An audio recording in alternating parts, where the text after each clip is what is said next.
right, Kevin, welcome to the podcast. Thanks so much for having me on, Jeff. So you're a certified fisheries professional. That sounds like an awesome title, just ambiguous enough to be mysterious and interesting. What does that entail?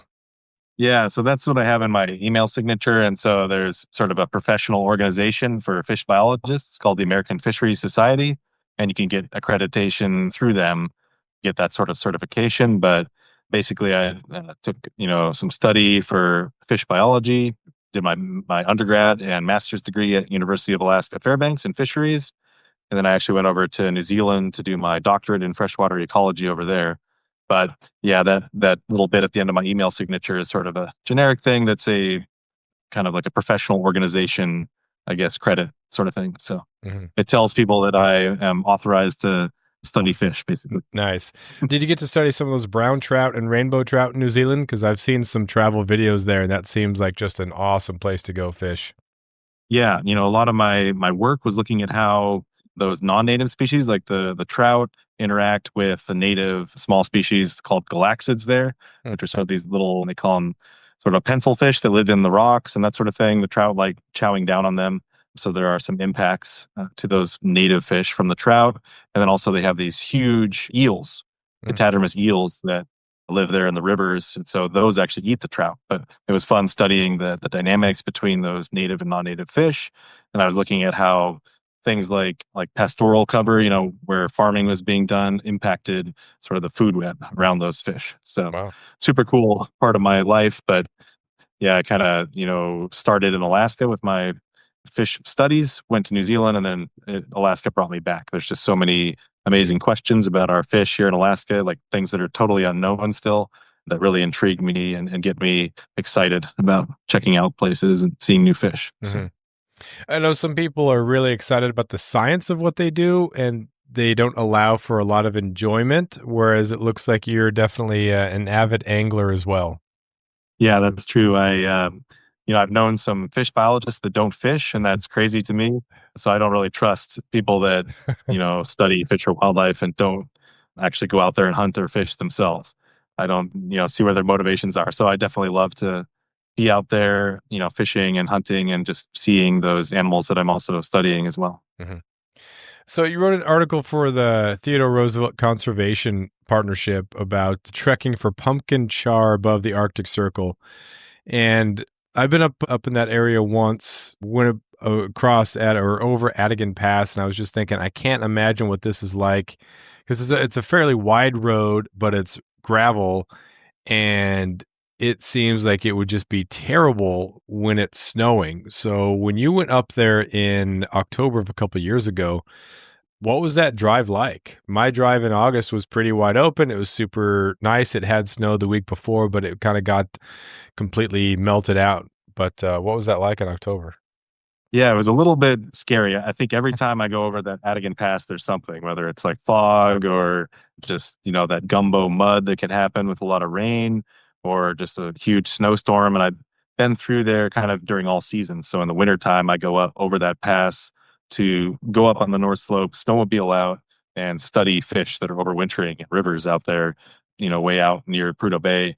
So going up over there in the winter is, a different story. But yeah, going up in October, it's tough because a lot of the motorists are like not prepared for the snow. Right. So even the big trucks are, sort of spinning their wheels as you go up that pass, and you're trying to go up, but you're sort of stuck behind them. They're peeling out, and you don't really want to go around because you can't see what's around the next bend. You don't want another big truck coming down at you.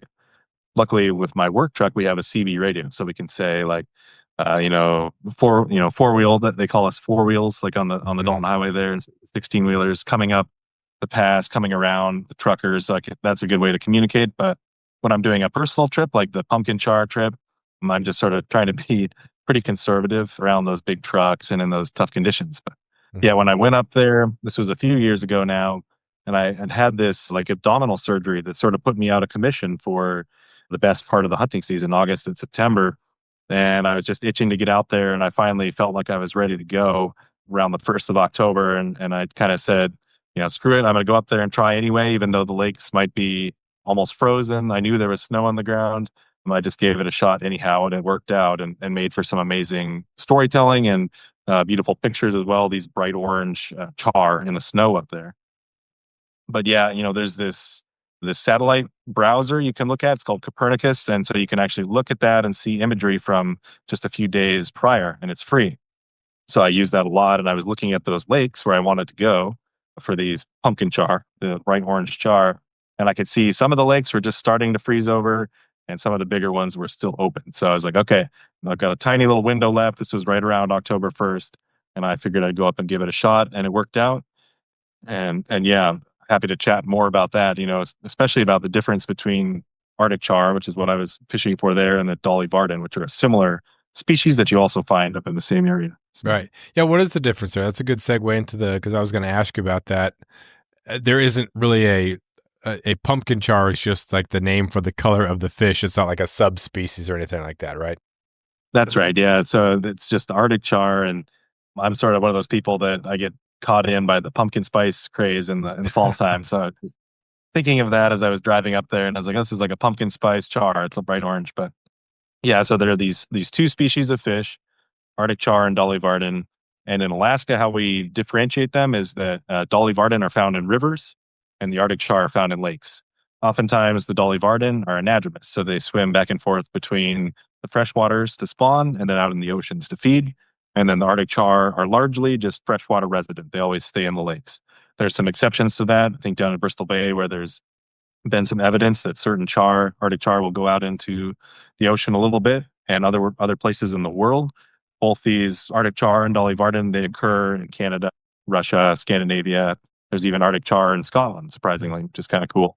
And they're sort of like, if you talk to a geneticist, they say that the Arctic char and the Dolly Varden are so closely related, like it's really hard to tell the difference genetically. So there's kind of a lot of overlap between those two. But in Alaska, it's the Dolly Varden in the rivers and the Arctic char in the lakes. Okay. What about a bull trout? Is that similar enough to be mentioned with those other two, or is it kind of its own thing and quite a bit different? Because they do have Yeah, similar, that's like you another. look at them, they look kind of somewhat similar. Totally, yeah. And so I grew up in northwest Montana where we have a lot of bull trout, and they're in the same genus. So it's the genus Salvelinus. It's the same one as like brook trout, bull trout, lake trout, Dolly Varden, Arctic char. All those are in the same genus, and they can basically all interbreed if the conditions come about where they're together in the same place where they're spawning. So you can get like a bull trout Dolly Varden hybrid in some circumstances. That's been documented in Alaska. But we don't have as many bull trout up here in Alaska. They occur down in Southeast Alaska in certain rivers. I forget which ones. I'm not as familiar as with Southeast, but they are around. We don't have them up in interior Alaska.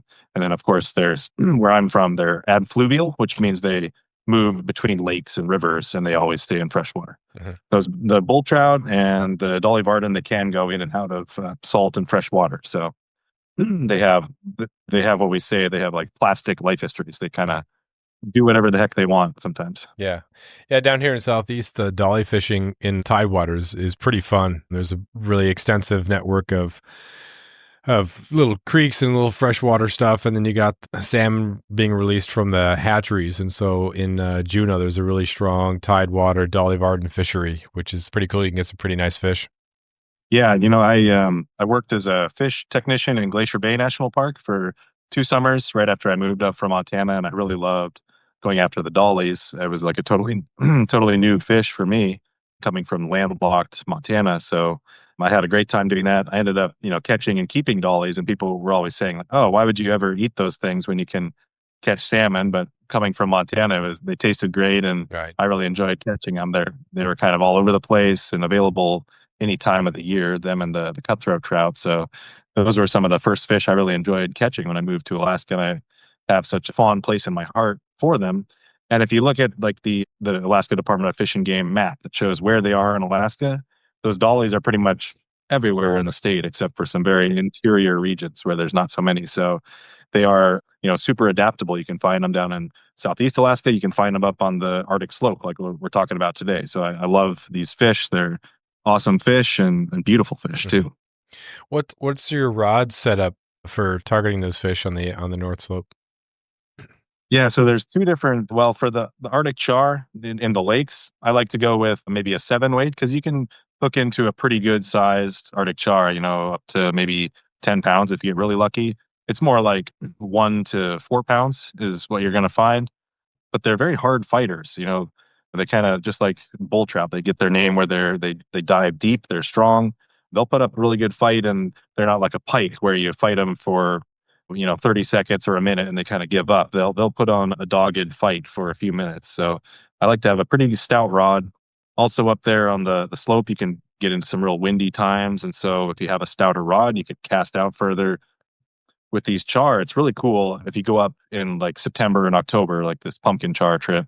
They are bright orange, and so you go out to these lakes, which are crystal clear. And the first time I did it, I brought a pack raft along, and I thought I'd troll around out in the lake, but I just ended up walking along the bank, and it looked like a traffic cone swimming along. You could see these orange fish just coming through, and so it was awesome sight fishing. And so the technique that I really recommend is just working along the banks and casting out sight fish if you can, or just blind fish with big streamers, maybe a little bit of weight on them. And the fish will come in. They're pretty aggressive at that time of year, September, October. I talked to some friends who fished like in June and July for these Arctic char up on the slope, and they found them to be really tricky. Like they had to use smaller nymph patterns, and they would see them come by and refuse to fly. And they're also not as colorful at that time. September and October is the time to find them because they're in that beautiful spawning coloration. That fall time is when they're spawning. So that's the time to go. You also don't have to deal with mosquitoes. They're in September and October. And October is kind of getting into like you're going to be close to those lakes freezing. So I definitely recommend September. You're still going to find some poor weather probably. August will be okay, but those fish are not going to be quite as colorful as they will be a little later on. So yeah, that's for the Arctic char. For the Dolly Varden, you're fishing for them in the rivers. It depends on the size of the Dolly Varden that you're going after. Some of them can get up to 20 pounds if you get really lucky and find one like in the Ivashak River, which is known for really large dollies. So you'd want at least an 8 weight for those fish. And in the bigger rivers, they can go downstream, use the current, take a lot of line. So I think an 8 weight or maybe even a little bigger just to be safe would be good for them. But all of them, the char and the dollies are very aggressive. So just big streamers. I like anything that's sort of articulated with rabbit fur. I found the char don't necessarily like the more drab colors. So like the olive, the black, I would be fishing for them in the lake. You could see them. They would follow the fly all the way into the shore, and they just wouldn't commit. They wouldn't bite. They might nibble at the tail a little bit. But when I put on like some really terrible salmon streamer, like bright purple or bright green or something, they would just nail that. So just bring, a whole bunch of different streamers. These fish, if you find them, that's the challenge, right? Trying to find them. Once you find them, they're going to be pretty aggressive on most anything you toss their way. Mm-hmm. Yeah, it's pretty wild. You think you want to, in the fly fishing realm, you want to imitate something that happens in nature. And a lot of the Alaska fly boxes, there's nothing at all like that. It's just the bright colors and something that's going to instigate a strike. Does not occur in nature whatsoever. Yeah, that always blows my mind because as a biologist, I'm like, well, what is this fish eating? What are its motivations for biting this, right? And then that all goes out the window when they bite something crazy like a big pink streamer. So yeah, I guess humans are pretty similar in that some of the things that we eat do not occur in nature naturally. So I guess we can. Yeah, sometimes I see those like brightly colored zebra cakes or something at the store, and they catch my eye. So. For sure. Don't need it, but it's hard to say no sometimes. So when you're heading up there, is there anything else you consider? Anything else you bring as far as gear goes? If someone's wants to take their truck up there, are you looking at chains? Are you bringing extra sand in case you get stuck? Are you getting like some special contraption for extra traction? What are you doing gear wise to ensure safe travel? Yeah, well, it's definitely good to have a full size spare. There are tire repair facilities in Coldfoot, which is sort of halfway up that road, and also at the Yukon River Camp. So, but they're not always open, and you're not always going to be able to get service quickly. So I think being as self-sufficient as possible with your vehicle, bring a couple extra 5-gallon gas cans. I always have to do that because you can only get fuel at a few places, Yukon River, Coldfoot, and then the oil fields up in Prudhoe Bay. And what I'm doing is kind of in between Coldfoot and Prudhoe Bay. So I'm going back and forth a lot. Maybe I'm hunting, maybe I'm hiking out for fishing. So I need some extra gas usually. So I bring some extra fuel. Always good to bring one of those nice tow straps to, help yourself out or others. If somebody gets into that gumbo that can happen up there, just wanders off the road or something. And then, Yeah, I think those inReach devices or other satellite communicator devices are really helpful these days, just in case anything goes wrong, a breakdown or whatever. You can get a hold of somebody to relay the message or come help out.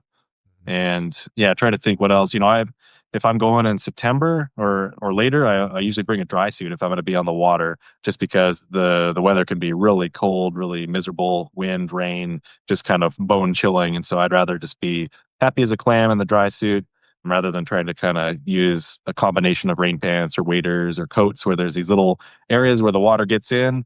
You don't think it will, but it does. And so I've gone on a pack raft trip up there along the Sagavanirktok River. I was in a dry suit. My companion was in rain gear and waders, and he was shivering and cold by the end of our float that day. And I was just super, warm and happy. And obviously, you feel more confident to go out and hunt or fish if you're feeling better and more warm. I just like, it doesn't need to be a survival situation. I like to be, Right. kind of warm and happy Yeah. out there. So definitely recommend that. Do you have an Arctic oven, or what are you doing for camp? I just use like a lightweight sort of mountain hunting tent. In the wintertime when we're out there, we do bring Arctic ovens and stoves and stuff. But most of the stuff I'm doing, I'm trying to be pretty lightweight. So going out there with those small, like 1 or 2 person tents, I have a Kuiu tent with now, which I like a lot, and it holds up really well to the wind and rain. Definitely test your gear before you go out. Right. I made the mistake of I stored my gear for the winter, and a little bit of moisture was in my tent bag or something, and I guess the seams sort of degraded a bit. So the first time I took it out in the summer in a big rainstorm, I got really wet in the tent. So try not to be complacent, and take it out for a little test run. Set up your tent in your backyard, spray your hose on it or something. Make sure that nothing's getting in there, because you want to be focusing on your hunt or your fishing trip rather than being miserable and just trying to prepare about how to get out and how to warm back up. Yeah. I definitely want fishing stories and hunting stories. I don't want survival stories. I'd rather it Exactly. just be as boring as possible in that regard. The new technology is so great. It's so nice to be able to come back and recalibrate, just get out of the cold, warm up a little bit, and even if you have to feed it nonstop because a lot of those stoves are pretty small, it's just totally worth it. So nice to be able to do that. Yeah, some friends that, especially people that fly in where they have a little more capacity to bring some weight, that sort of thing, and then doing a float trip out, they bring those sort of like teepee type tents with a little stove. That's got to be so nice for drying out some gear in these places where it's really hard to start a fire. There's no spruce on the Arctic slope where I'm doing a lot of this stuff, and so trying to light a fire with these little willows and dry things out. Usually, it's raining just as fast as and making things more wet just as fast as it dries it out. So Yeah. having those little stoves would be an awesome thing to do for sure. So that's the fun part of your time in that area. There's also been a work part, a study part. So can it give you a little bit of background on the fish studies that you've done, what you were looking for? When I was up there, it was incredible to see that the Dalton Highway ran pretty parallel, and it seemed like it was as minimal as it could be as far as being obtrusive or degrading the habitat. I mean, anytime you have any sort of building or structure or human footprint there, it's going to degrade the habitat to a degree. But it seemed like things were in, pretty good shape. What did you find in your studies? Yeah, that's true. So what I looked at was I studied maybe 7 water bodies along the Dalton Highway for sort of the Canute River north to Toolik Lake area, and looked at mercury, zinc, copper, PFAS, which is a human-made contaminant, just to see what levels were there. Was that Dalton Highway and Trans-Alaska Pipeline, which has been there for 40 years or so now, does it show much effect on our aquatic environments? Are there elevated levels of these contaminants? Because there's not much studies in this area previously, we don't really know what was there before. So these studies that I did, I'm getting this information. And it could be that if I find like elevated levels of mercury or something, it could be from natural geologic sources too. It might not necessarily be from the Dalton Highway. So we looked at sites along the Dalton Highway where there's a lot of industrial impact. And then we looked at rivers out in Western Brooks Range, the Alatna, the John, the Kobuk, the Koyukuk, to sort of as a control to compare between areas where there's a lot less industrial footprint and then areas where there's been 40 years of trucking and, sort of oil oil industry service and that sort of thing, mining there as well. So, yeah, what we found was that, as you'd expect, the levels of things like mercury and zinc were slightly elevated along the Dalton Highway in fish, in sediment, in aquatic vegetation, that sort of thing. Not in every place, and not to any level that would be concerning for human health, which is good. But it certainly does show a likely impact. It could be from natural geological sources as well, compared to these rivers out in the Western Brooks Range, where we basically found completely pristine ecosystems with no elevated levels of anything, which we would hope for. Although there's so many sources, natural sources of contaminants like permafrost melting, there's a lot of mercury that comes out of that sometimes. And fish will take that in through the food web and it sort of builds up over time. That's called bioaccumulation. So some of the pike we found, they're known to sort of carry a lot of those contaminants. Some of them had mercury levels that would be for pregnant women and children. It would reach this level where they would want to limit their number of meals per month. And the state of Alaska gives really good guidelines depending on the amount of mercury in the pike flesh or the fish flesh as to how many meals per month. And so it was still really high. It was like 16 or 12 meals per month at the levels we found in the pike along the Dalton and the outer western Brooks Range rivers there. But yeah, everything was looking really healthy, even along the Dalton Highway, except for one place we found elevated levels of PFAS, which are these man-made chemicals that are found in firefighting foam. They were often stored, practiced, used in areas where there's petroleum usage. So we found in one lake near one of the pump stations, it's called T Lake. It's right by the Adigan River on the north side, that there was higher levels of these PFAS compounds in Arctic grayling, burbot, and whitefish. So that was concerning.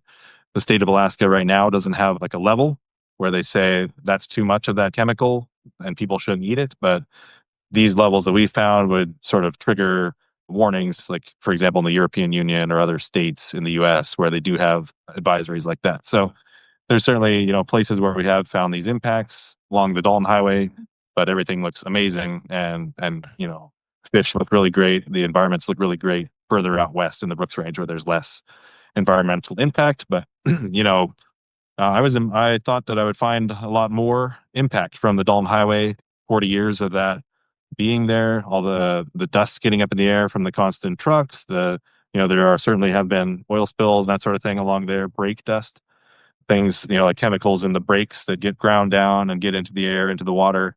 Those are all things that could slowly contribute to higher contaminant levels. But it all looked, quite good, except for just a few places where we found those elevated levels. So someone might listen to that and misconstrue it or think that it validates the building of the Ambler Road, the 211 miles. But the people I've talked to say there's a huge difference between running parallel to a river and when you have multiple river crossings along the entire watershed area. So what is the potential environmental impact? Because that was essentially your control area. That was your area of pristine waters. And now that is at risk for having that 211-mile road. Yeah, that's a great question. And so the other big difference between the Ambler Road and the Dalton Highway is that the Ambler Road, they would actually be trucking ore. So it's very similar to the Red Dog Road. So there's these big trucks. They say there might be 168 per day going across this Ambler Road, which cuts 200 miles across from east to west across the Brooks Range. And so this ore is being trucked. And so they've looked at is the Ambler Road, the Red Dog Road, which has a similar haul road. It's shorter. It's like 65 miles. It also goes east to west in this similar area. And they truck ore out to a port there. And they found through studies that actually this dust from the ore escapes from the truck and it contaminates the tundra with cadmium, lead, and zinc out to half a kilometer out from the road. Luckily, that Red Dog Road doesn't cross many streams of importance, especially when we look at anadromous waters, which are like specially designated waters where we know salmon or sheefish or other species that are really important, for subsistence and for sport fishing. They cross back and forth. And so those ones have extra protections. But for the Ambler Road, it would cross 3,000 streams and many of these anadromous waters, I think 5 or 6 wild and scenic rivers, including like the Kobuk, the Alatin, the Koyukuk, the John. And just downstream of these crossings are really important spawning areas for salmon and for sheefish, especially in the Kobuk and the Alatin rivers. So yeah, the difference is there's a lot more crossings when you're going east to west compared to the Dalton Highway, which is just north and south. So it kind of follows the river courses. It's not crossing over so many And so the problem is, each place where this road would cross, that's an opportunity for this fugitive ore dust, it's called, to get into the waters. All that travels downstream, gets into the food web, and you start getting this bioaccumulation, more and more of contaminants like mercury, zinc, cadmium, which is not only harmful for fish, but also for the people that eat the fish too. So that's the difference there. It's mainly that this ore is being hauled, unlike the Dalton Highway, which is simply, it's like cargo traffic and that sort of thing, and the public that's traveling that. So yeah, I think hopefully that explains it well, sort of the difference there and why there's a higher level of concern with the Ambler Road compared to this Dalton Highway. Yeah, I think I guess the optimistic view was, okay, you build the road, you do a good job on the culverts, and barring some sort of spill, it could be pretty preserved, and that the ore dust, that makes a ton of sense, and also just shows just how much more degrading that would be to the habitat and just how much worse that would be. Yeah, it's true, and it's good that we have that example with the Red Dog Road, and there's also some really good studies that show impacts to caribou from that road as well. So I'm not as well versed on that subject, but they've GPS collared caribou and then seen how they interacted with that Red Dog Road, and actually found that there's quite a bit of hesitation in the migrations across that.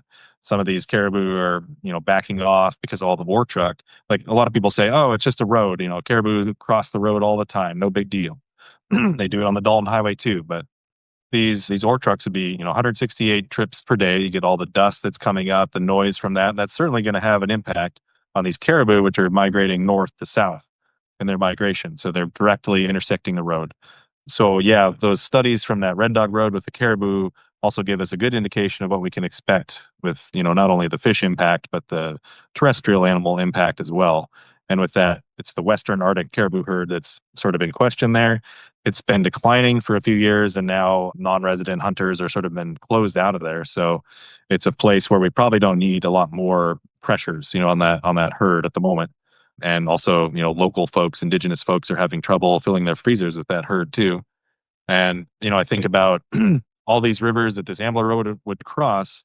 All these rivers are struggling with their Chinook salmon, and with the Kobuk River, the chum salmon too. There's like people out in the villages aren't even able to go out and use their fish wheels or their nets these days because those runs are so low. And if we have just additional stressors on that, that's not going to help, I don't think. And I don't know if it's worth the risks. Obviously, there's potential benefits with something like the Ambler Road. I think, personally, they're pretty speculative because this ore would need to be trucked first 200 miles to the Dalton Highway, 200 miles to Fairbanks, put on a railroad, 400 miles down to the coast. Then it would be shipped to Canada or Asia to be smelted.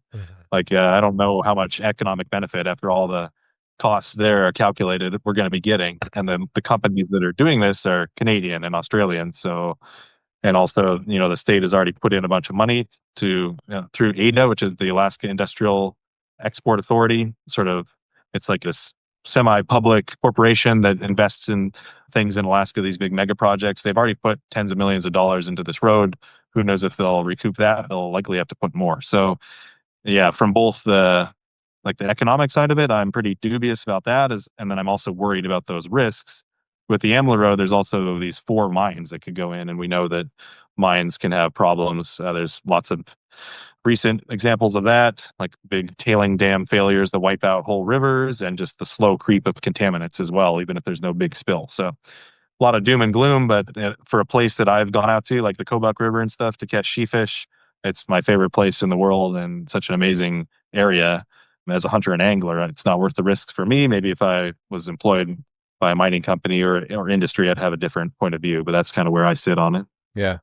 Yeah, it's look at everything in the state and look at our economic system, or our financial problems that we have, and how much money we would make off oil and the investments off the oil, and how little, like as much as tourism is extremely important to local economies, as far as taxable income that the state can then use for the budget, there's not much.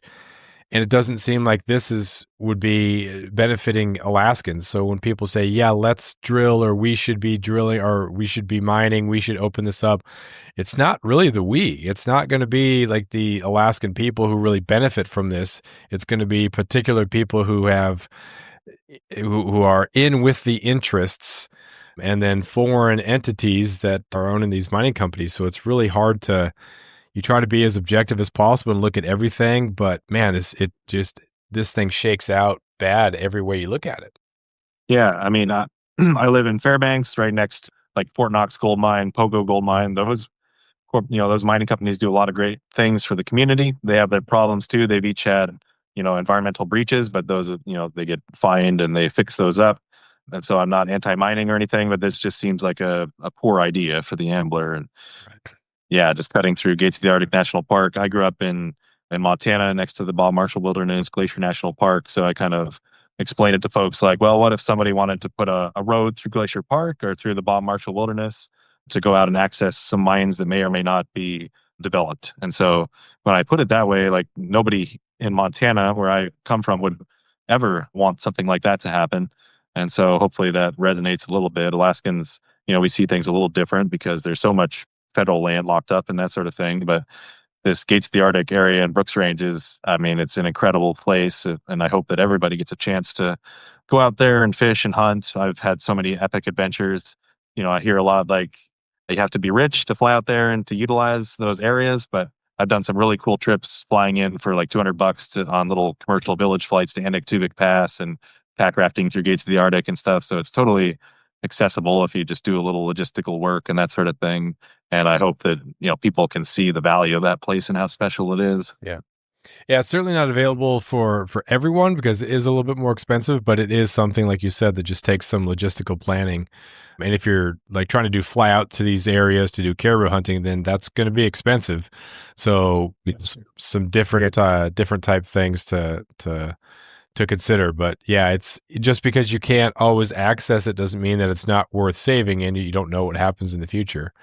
Yeah, and I think it's more accessible than people think. And also, that brings us around to the Dalton Highway and how great of a caribou hunting access that is for both residents and non-residents. And so there's some stuff going on there now too, which there was the Central Yukon Resource Management Plan that was sort of set up, passed in 2024, this new plan that would basically maintain hunters and anglers access to all these lands right around the Dalton Highway where so many of us go out and hike out for caribou, or like the pumpkin char. I was out in these lands, I hiked out about 5 miles into these BLM lands that are a part of the Central Yukon Resource Management Plan that's trying to be, the administration right now is trying to roll it back and potentially open up those areas for, land management transfer, land management change, land use change.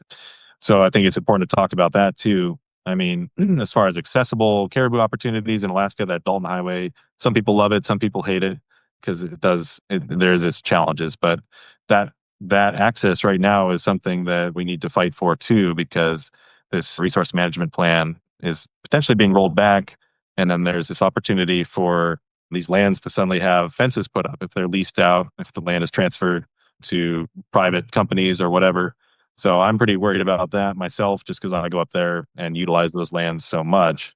So that's in Congress right now, as this rollback of the Central Yukon Resource Management Plan, which was approved in 2024 and gave sportsmen and industry as well a really good compromise for how those lands were going to be utilized. So we can talk more about that, but Yeah, go the for it. Central Yukon, the Central Yukon plan. So it covers a huge amount of land. It's like 13 million acres, like half the size of Indiana. And it's like from Fairbanks north up to like the Toolik Lake area, all the BLM lands, particularly along the Dalton Highway, and then out towards Galena, Alaska, all the BLM lands out that way, particularly around like the Nowitna River, Koyukuk River. So yeah, all these are kind of under review right now. And so the current administration is rolling back this 2024 plan that was put into place after about a decade of public comment, scoping, scientists, outdoorsmen, industry representatives all had a say in what went into this plan. So it was a really cool, I guess, example of like collaborative resource management and setting up something that was similar to what was there in the past. There was a plan since 1986 or so that allowed for a lot of great hunting and fishing opportunities up there without opening things up too much. And so this kind of continued that, but also took away a few of the protected areas like Sukakpak Mountain and Community Hot Springs that could potentially be opened up to responsible resource use. It was a really good compromise, and unfortunately, it's sort of in Congress right now, potentially being rolled back. And so, yeah, wanted to mention that too, because it's something we should, if you've ever hunted the Dalton Highway for caribou or fished up there and you liked it or you want to do it in the future, it's something you should pay attention to. Yeah. Yeah, it's really tough because on one side it's like you have the Greenpeace types, on the other side you have the not really using the wildlife or the fish. It's just mineral extraction or resource extraction. But the vast majority of people are in the middle. And so on individual issues, it's like we're on one side and then we're kind of on the other. So it's like, yeah, in certain cases, mining makes a lot of sense. We should do it. Logging, the second growth management, like totally fine. I think that messaging has become so much more nuanced and clear that you are pro fishing, pro hunting, also pro habitat. That doesn't put you on the Greenpeace side. That doesn't put you on the drill baby drill side. It puts you on this, hey, let's look at each thing individually and what is the best decision to be made. So these rollbacks are a little bit concerning because it was kind of done with that good faith discussion and how do we meet both of these needs and how do we go forward in a way that's going to benefit the most people. Yeah, and that's a good point. And yeah, we definitely need to be thinking about more about compromise and being less divisive these days, trying to work together. And I think that plan for the central Yukon area did a good job of that. But for me, besides just the sort of impacts to the environment of potential opening up the land to mining and that sort of thing, it's actually the maybe cutting off opportunity for access for hunters. I'm thinking about like the Prudhoe Bay area, where all the oil fields are. You're not allowed to hunt there, right? Because it's a security risk. They can't have people running around there. Let's say there's a new mine or oil field that opens up in one of these lands, like where I like to go hunt or fish for the pumpkin char for Dolly Varden there. Those lands will potentially be opened for leasing. And so we might see fences pop up. And that scares me a lot because I have all these great spots up there that I want to go back to and I want my kids to go to, and it would just be a real shame if the one great accessible area we have in the Brooks Range through the Dalton Highway, we could lose access there. Mm-hmm. And yeah, there's definitely a balance to be had, though. There's already, a fair bit of mining and oil exploration in this area along the Dalton Highway corridor. But we have this great system now where you can bow hunt along the road and you can hike out or float out or dog sled out 5 miles and use your rifle to get a caribou. And you don't have to run into fences. You don't have to, have to worry about a lot of the other people around you. And you can have a pretty good chance of having success for catching an Arctic char, a caribou, a Dolly Varden, that sort of thing. But that could be changing in the future. So we just need to keep an eye on it. The 2024 resource management plan basically took those lands right along the Dalton Highway and said, these should be kept for sportsmen because they are accessible to the road. There's fewer and fewer opportunities on the road system now for caribou hunting. Like near Fairbanks, the 40-mile caribou herd, like we've had a hell of a time trying to get opportunities there because of the herd going up and down, and they close the season for 24 hours, or they open it for 24 hours, close it again. So the Dalton Highway is one place we still have a really reliable, even though it's challenging, place to go get caribou. And that plan was hoping to maintain that. If we roll that back, there's not a whole lot of other great places we can get over-the-counter caribou tags for residents or non-residents other than that Dalton Highway. So I think it's worth fighting for there, trying to keep our access. Yeah.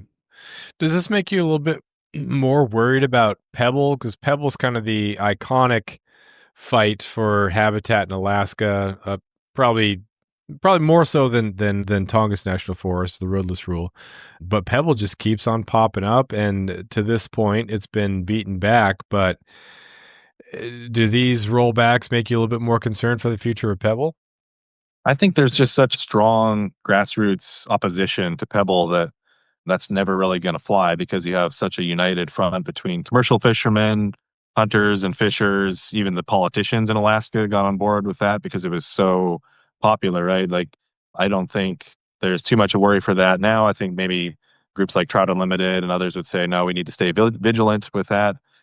Yeah, but yeah, I think that Pebble mine, hopefully the fight is over for a little while, but it's hard to tell because all these projects keep coming back up, even things like the Susitna Dam or something, which is a terrible idea. Those still pop up now and then.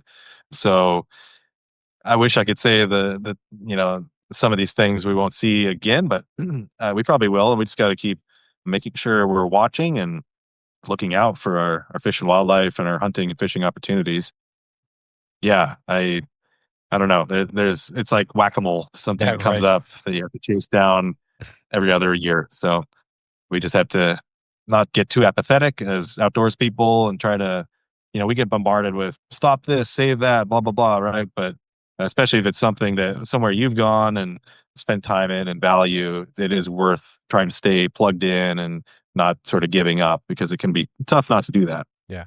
Yeah, I think the value in the organizations that are on top of these things is super important. So supporting Trout Unlimited, like becoming a member and just saying, hey, I know I trust that you're going to do with my dues what needs to happen. So I don't have to track this as much. I don't have to donate to a separate whatever thing or put more money. Just, hey, I agree with what you're doing. I support what you're doing. I know my money is going to go to the right place.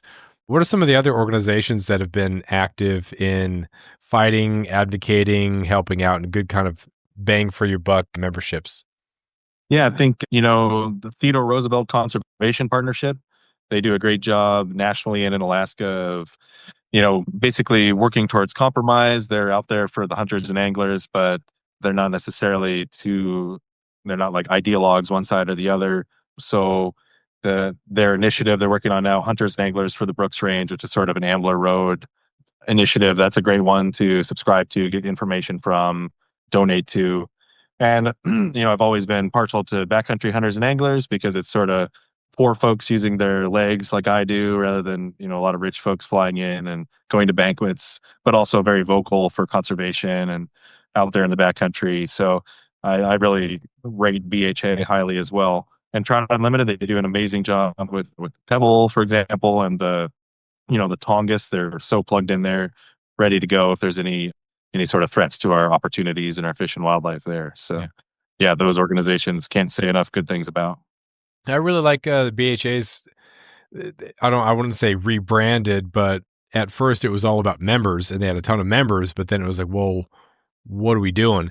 I think the directors have done a great job of kind of consolidating the messaging, and then have really shown the evidence of what they're involved in, and I think that's what's really important. And I think the people who had an initial bad impression of BHA have come around. They're seeing that it's a really good conservation organization.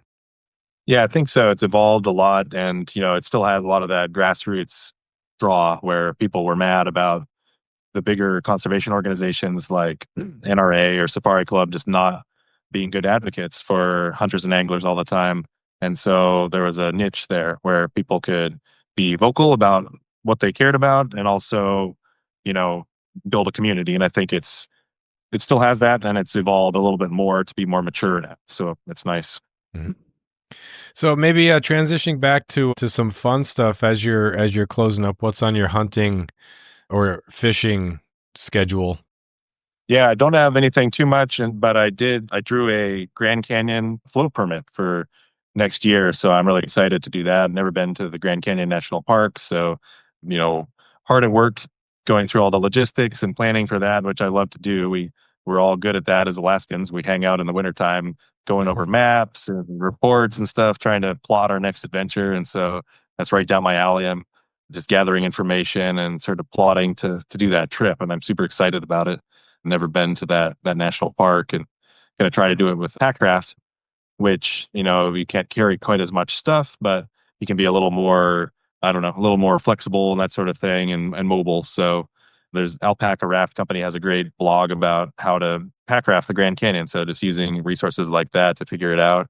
And super excited to see a new area of our public lands. For Alaska, my quest in life is to float all 25 of Alaska's wild and scenic rivers, and I've got 10 of them done. So I'm Wow. hoping to knock out maybe one more next year. This year, I tried to do the Charlie River, and with all the forest fires around Fairbanks, our pilots ended up canceling on us. So ended up doing the Golcana River again instead, which is a wonderful river to float and fish. But hoping to check out a new river like the Charlie or the Tiniaguk, which you can fly into Anaktuvuk Pass and then float down to Bettles. Very, very budget friendly, like $180, I think, to fly to Anaktuvik, and about the same to fly back for Bettles.